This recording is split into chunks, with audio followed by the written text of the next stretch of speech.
Hello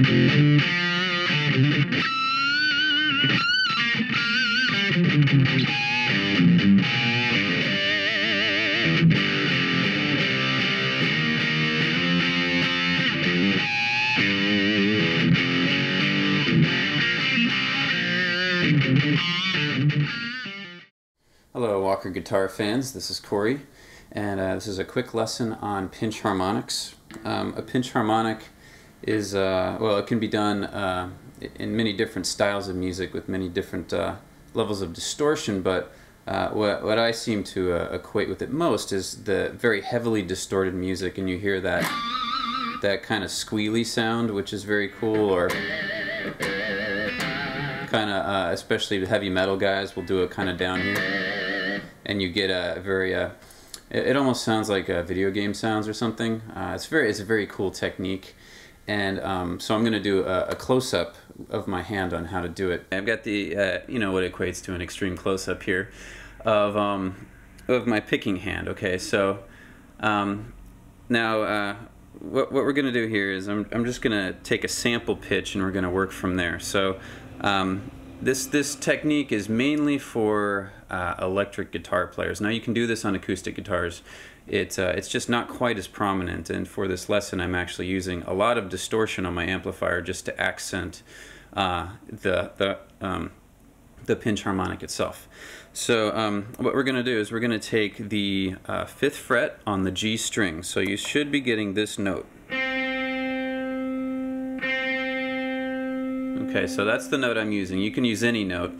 I just I don't know, I just picked this one because it's a nice range.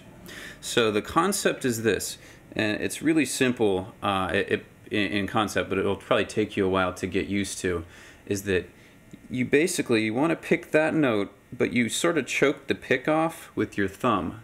See how I'm kind of rolling my thumb over just a little bit? And so that's the normal note you would get. But as you start to choke the pick off and roll your thumb over, your thumb interferes by resting on the string right in front of where the pick is resting on the string, on the G string, same spot. And by doing that,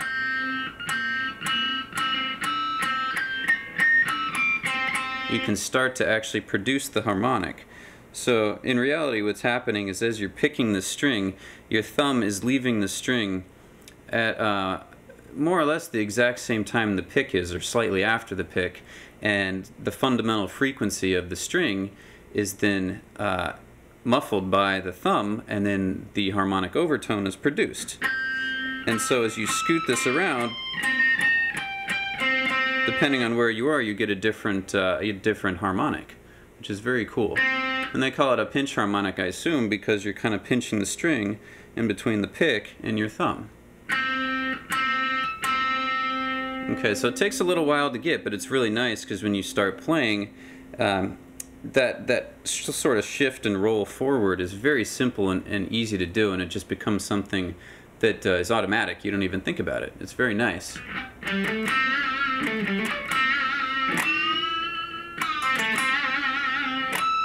You can even rake down into it from other strings.